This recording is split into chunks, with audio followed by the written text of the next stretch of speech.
이 시각 글로벌 시장 어떤 모습인지, 우리 시장에 어떤 영향 미칠지 알아보는 해외 증시 꼼책 시간입니다. 그럼 오늘 뉴욕과 유럽 한번 알아보도록 하겠습니다. 어제는 뉴욕 증시 장 초반부터 등락을 거듭하다가 막판에 상승 마감했는데요. 지금은 약보합권을 보이고 있습니다.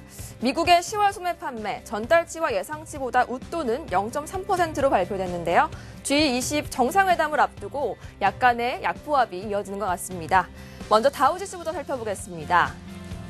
월마트가 4.72%나 오르면서 상승을 초반에 견인했는데요. 현재는 약보합 이어가고 있고요. 나스닥 보겠습니다. 나스닥 지수 역시 블랙베리가 7.01%나 오르면서 상승세를 주도했었는데요. 지금 다시 조금씩 빠지는 모습입니다. 이어서 S&P 500 지수도 보겠습니다. 역시 등락을 거듭하다가 지금 약보합권을 보이고 있습니다. 이어서 유럽으로 가보겠습니다. 유로존 3분기 GDP 발표가 됐는데요. 전분기보다 0.2%나 상승을 했습니다. 독일 같은 경우에는 예상치와 부합하게 나왔고요. 프랑스가 전분기보다 크게 웃돌아서 0.3%가 증가했습니다. 역시 보시다시피 프랑스가 가장 높게 상승세를 보이고 있고요. 이어서 다른 나라도 알아보겠습니다. 스페인은 조금 빠지고 있지만 이탈리아와 그리스는 1%대 높은 상승세 보여주고 있습니다. 네, 지금까지 글로벌 시장 살펴보셨고요. 이제 외신 뉴스를 보겠습니다. 첫 번째 뉴스입니다. 뉴욕타임즈의 미국 소식인데요. 유가와 가솔린 가격이 급락하면서 미국인들이 소비할 여력이 늘었다라는 제목입니다. 내용을 살펴보면요. 미국인들이 좀 풍요로운 크리스마스를 보낼 수 있을 것 같다라는 첫 문장이었습니다. 바로 사우디아라비아 덕분에라는 조금 우스갯스러운 첫 문장이었는데요. 보시면 가솔린 가격이 급락해서 당분간 이 휴일을 전후해서 수십억 원의 부양효과를 얻을 수 있을 것 같다라고 전망을 했습니다. 실제로 소매 판매 업종도 이번에 좋게 나왔고요. 월마트나 JP펜이 실적이 높게 나왔고 또 조금 전 미국 소매 판매 지수도 예상치나 전월치보다 높게 나왔죠. 이런 부분도 유가 하락과 연결해서 소비가 조금 개선세를 보이는 것 아닌가 해석할 수도 있을 것 같습니다. 그럼 다음은 일본으로 가보겠습니다. 엔화 가치가 약세를 계속하고 있는데요. 최저치 신기록을 경신하고 있습니다. 현재는 116.7엔까지 터치를 했습니다. 네, 환율 전쟁이 지금 시작된 것 같은데 우리 시장에는 어떤 영향이 미칠지 조금 우려가 되기도 합니다. 그럼 다음 이어서 제닛 옐런 연준 의장의 연설 내용을 보겠습니다. 어제 연준이 주최한 컨퍼런스에서 연설을 했는데요. 제목을 보시면 금리를 설정할 때 세계 경제를 외면할 수 없다라고 말을 했다는 제목이었습니다. 내용을 보시면 앞으로 금리를 설정할 때 세계를 주시하겠다, 세계를 예의주시하겠다라고 했는데 네 번째로 인터뷰하신 내용을, 연설 내용을 인용한 걸 보면요. 경제와 글로벌 시스템이 점점 글로벌해지고 있다. 이 때문에 미국의 정책 액션이 세계에 미칠 영향을 더 깊이 이해해야 할 것 같다라고 연설에서 얘기를 했다고 합니다. 특히 연준은행의 더들리 총재도 이틀 전에 금리 인상 여전히 너무 이르다라고 인터뷰를 했는데요. 같은 맥락에서 이해할 수 있을 것 같습니다. 다음은 CNBC 소식입니다. G20 정상회담 이번 주말에 진행될 예정인데요. 제목은 말만 있고 액션은 없다라는 제목이었습니다. 보시면 이번에 정상회담의 초점은 GDP의 성장에 맞춰질 것 같다라고 했고요. 또 이제 인터뷰 한 걸 보시면 결국 서약으로 끝날 것이다. 각 정부가 성장을 위한 개선책을 고안하겠다는 서약으로 끝낼 것이다 라고 했고요. 또 환율 정책을 두고 언쟁을 하기보단 성장에 초점을 맞추는 게 좀 더 선호가 되기 때문에 이렇게 좀 진행이 되지 않을까라고 예상을 한 내용이었습니다. 지금까지 외신 톱 뉴스 살펴보셨고요. 글로벌 시장에서는 환율 문제가 한 이슈입니다. 국내에 앞으로 환율 문제가 어떤 영향을 미칠지 알아봐야 할 것 같은데요. 먼저 환율 현황부터 짚어주시죠. 네, 환율이 우리 시장에 영향을 미치는 게 클 수밖에 없습니다. 옆에다가 제가 적어놨는데요. 우리나라 증시는 외국인들에 의해서 많이 좌지우지됩니다. 외국인이 사면 오르고요. 외국인이 팔면 빠집니다. 근데 외국인들은 원화를 들고 오지 않는다는 게 문제죠. 달러를 들고 들어옵니다. 그래서 원달러가 중요한 거고요. 달러가 오르는 환경에서 우리는 상대 통화니까 우리 원화가 절대 변수가 아니죠. 그렇기 때문에 상대적으로 움직일 수밖에 없습니다. 원화가 약세로 갈 수밖에 없는 환경이고 원화가 약세로 가는 환경이면은 외국인들의 환차익이 줄어드는 구조가 나올 테니까 당연히 수급표가 둔화될 겁니다. 표를 하나 보여드리죠. 이 표 보면은 야 이건 뭐냐라는 생각이 드실 텐데요. 외국인의 대만과 인도 주식의 순매수 양을 한번 보여드리도록 하겠습니다. 인도가 오늘 신고가를 썼어요. 인도가 신고가를 썼는데 예, 자료 보여주시죠. 대만과 인도의 예, 나오고 있네요. 맨 끝이 인도입니다. 매도에서 매수로 돌아섰죠. 대만 같은 경우에는 최근에 굉장히 급한 폭으로 매수가 많이 늘어났어요.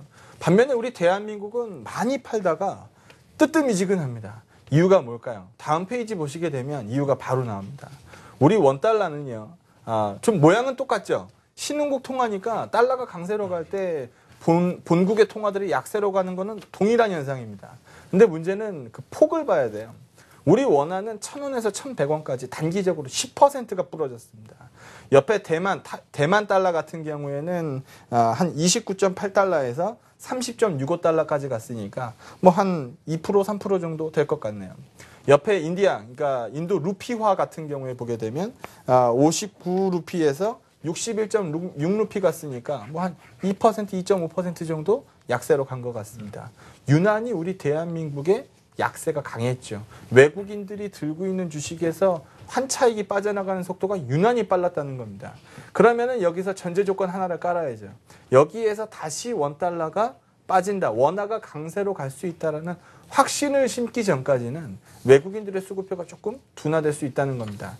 전일 이주열 총재님의 금리 코멘트를 듣고 저는 좀 적지 않게 실망했는데요.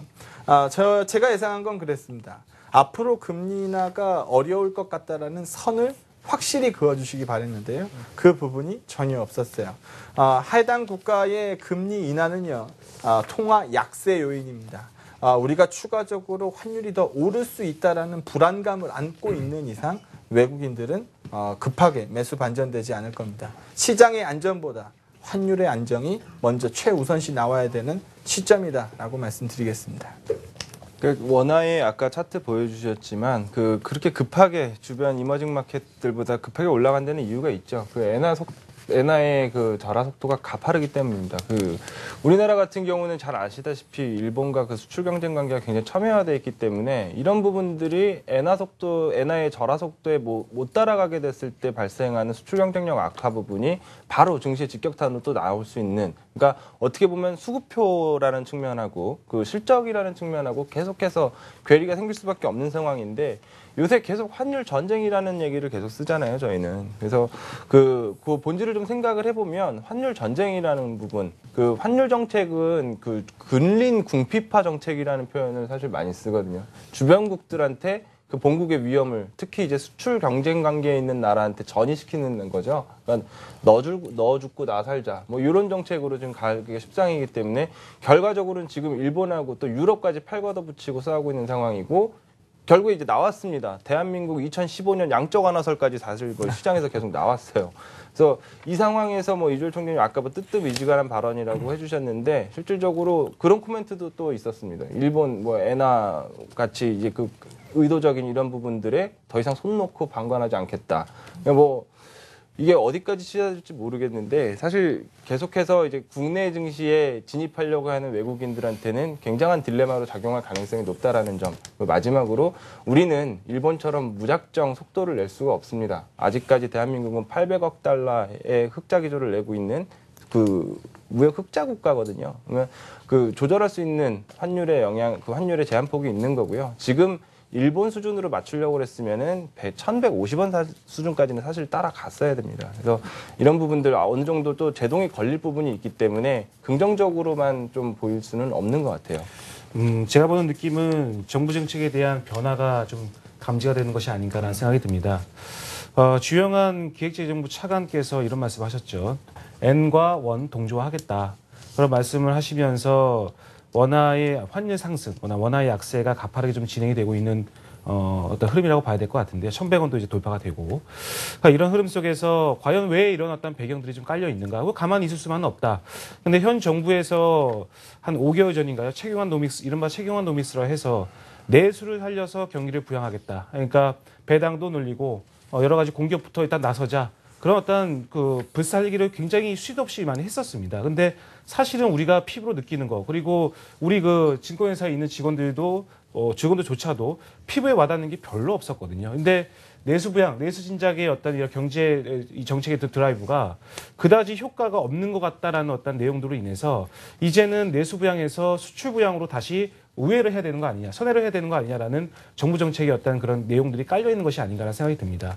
지금 종목들의 움직임도 최근에 그렇게 좀 가파르게 나오고 있는데 그 제가 준비한 거 한번 볼까요? 요거는 그냥 뭐 실질적으로 매매하는 사람들은 다 느낄 수 있는 그런 부분들인데 그 환율과 종목 한번 그림 한번 보여주시죠. 오늘 현대산업이라는 종목이 8%가 빠졌습니다.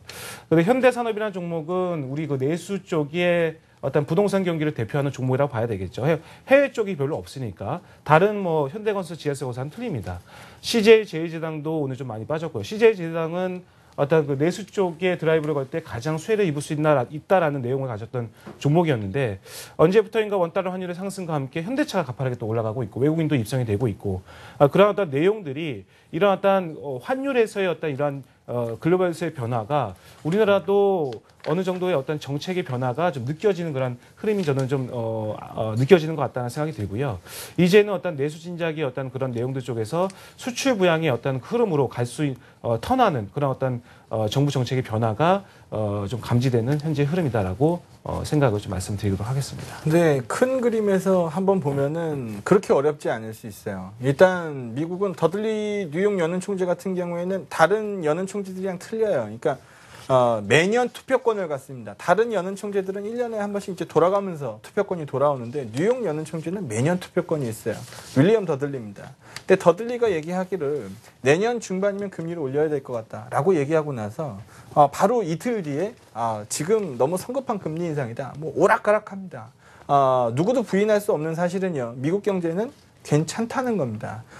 미국 말고 유로존이나 일본 같은 경우에는 디플레를 걱정하지만 미국 같은 경우에는 인플레를 걱정하는 수준이 올 거라는 거죠.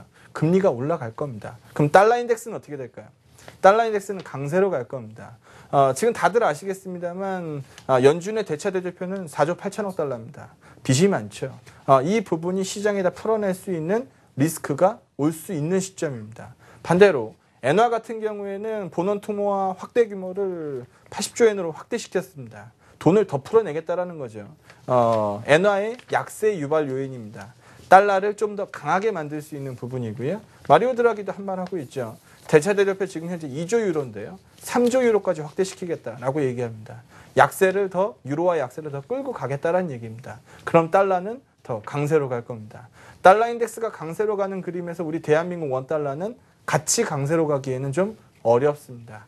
원달러가 오르는 구조에서 외국인들 수급표가 둔화되는 모습을 워낙 많이 봤었기 때문에 그런 부분들을 먼저 보시고 이 종목은 좋으니까 괜찮아. 시장을 이길 수 있어. 이런 얘기보다는 지금 시장에서 외국인이 지배하고 있는데 외국인이 지금 당장 급하게 주식을 많이 살 수 있는 환 구조가 아니다. 쟤네들은 원화를 들고 들어오는 게 아니니까 결국은 달러가를 볼 텐데 달러가가 조금 불리하다라는 느낌을 먼저 캐치하시고 거기에 맞춰서 종목은 좀 후순위로 미루시는 게 맞지 않나라는 생각입니다. 저는 오히려 좀 이렇게 지금 시장의 정책이나 아니면 환율 움직임 따라서 종목별 변동성이 너무 확대가 돼 있기 때문에 종목 대응에 대한 어느 정도 마음의 준비를 명확하게 하시는 게 더 우선이 아닌가라는 생각을 거꾸로 해보는데 어제 같은 경우에도 사실 기준금리 동결되니까 아까 차장님께서 말씀해 주셨던 그 오늘 뭐 현대산업과 뭐 CJ와 굉장히 상반된 움직임이 있었죠. 네. 어제는 기존의 내수 주도주도로 다시 돌아가는 거 아닌가 하는 또 움직임을 보였던 만큼 오늘 환율 또 뒤집어지니까 바로 또 이렇게 앞서 말씀해 주셨던 반응 나왔고요. 그 프랑스계 투자은행이죠. 그 소시에테 제너럴의 사장이 그 대표적인 비관론자입니다. 일본 엔화 120엔 뚫고 내려가면은 내년에 145엔까지 본다고 얘기를 했어요. 그러니까 저희가 원달러, 그 달러 강세라든지 그 기축 통화들의 움직임뿐만이 아니라 지금은 일본이 그 구로다 총재 얘기한 것처럼 약을 얼마 얼마나 더 먹는지 그 양 먹고 지금 거의 뭐 제정신 놓는 거 아닌지 이 수준까지 함께 걱정을 해야 되기 때문에 사실상 이제 시장의 방향 그리고 종목의 방향을 환율로 사실 정해야 되는 게 맞는 국면이라고 생각을 합니다. 네, 여기까지 해외 증시 꼼책이었습니다. 네, 다음 주 시장 전략입니다. 박병욱 전문가님은 금일 묻지마 하락의 반등 여부 체크라고 조언해 주셨고요. 박재진 전문가님은 실적 발표 마무리, 4분기 컨센서스 재조정이라고 말씀해 주셨습니다. 또 장효영 전문가님은 시장의 안정보다 원달러의 안정이 우선이라고 말씀해 주셨습니다. 자, 이렇게 전략해 주셨는데요. 간단히 설명 부탁드립니다. 저는 전문가가 아니라 차장인데요. 네, 차장님. 차장 팀장 이렇게 오셨는데 네, 오늘 저희가 봤을 때는 돈 먹는 하마덕택에 묻지마 하락이 나왔던 종목들이 꽤 있는 것 같습니다. 아무래도 거래소에도 많았고 코스닥도 좀 많았고 그러니까 분위기가 한쪽으로 쏠리는 듯한 그런 흐름이 좀 나오다 보니 너도 나도 매도가 매도를 부르는 흐름이 나왔던 것으로 보여지는데 이러한 것들이 제자리를 찾아야겠죠. 뭐 결국에는 실적 발표 일단락이 다 됐고 이제 코스닥의 웬만한 기업들도 오늘 장 끝나고 나서 웬만한 기업들은 다 했더라고요. 그래서 다음 주 정도에는 이런 실적에 대한 불확실성도 없으니까 아무래도 이제 묻지마식의 하락은 좀 더 이제 멈춰지고 좀 안정된 흐름이 좀 나올 것으로 보여진다. 그래서 그 반등의 어떤 강도가 얼마만큼인지 물론 외국인 매수도 중요하겠지만 종목별로 그런 것들 살펴보는 게 좋은 방법이지 않을까 생각이 됩니다. 네, 오늘 뭐 그 개별 종목들도 이제 15일 그 실질적인 실적 발표 마무리 단계에 접어들었기 때문에 오늘 더 변동성이 컸던 것 같습니다. 그래서 어느 정도 이제 시장에서 확인을 했기 때문에 퀘스천 마크는 4분기 실적으로 좀 넘어가는 측면이 강할 거고요. 일전에도 말씀드렸습니다만 그 보수적인 환율 전망 덕분에 오히려 수출주들은 4분기 컨센서스보다 좋은 실적을 낼 가능성이 높을 것 같고 그리고 또 4분기에 항상 있어 왔었던 일회성 비용이 또 얼마나 시장에 폭탄 투하가 되는가도 시장의 관심거리가 될 것 같거든요. 지금부터는 사실 이제 3분기보다는 4분기 그리고 환율적인 부분에서의 그 변동성을 고려를 하는 게 맞을 것 같은데 전반적으로는 좀 그렇습니다. 그 4분기가 또 진입이 되게 됐을 때 우리가 그 계속해서 겪어왔었던 그 지금 어느 정도 그 시장의 불확실성이 그 SDS 상장으로 인해서 더 이상 이제 끌고 갈 모멘텀이 일시적으로 부재해졌다. 이런 부분들까지 좀 같이 고려를 하면 좋을 것 같습니다. 네, 4분기에 예상 환율이 1,041원이었습니다. 지금 현재 환율이랑 차이가 꽤 많이 나죠. 내년 1, 2, 3분기의 평균 환율은 1,030원 정도 됩니다. 지금 이 속도로 환율이 나가다가는 내년 예상 환율 가이던스를 크게 올려야 될 것 같습니다. 예상 환율 가이던스를 크게 올릴 경우 수출주들은 어닝 예측이 좋아질 거고요. 내수주들은 어닝 예측이 떨어질 겁니다. 높은 곳에서 악재 나오는 게 가장 위험하죠. 그런 부분들을 감안하셔야 될 것 같습니다. 네, 이렇게 이번 주 정리하고 다음 주 장전략까지 살펴봤습니다. 월요일부터 금요일까지 밤 12시에 생방송으로 진행됩니다. 성공투자 꼼꼼 체크 다음 주에 월요일에 다시 찾아오겠습니다. 감사합니다.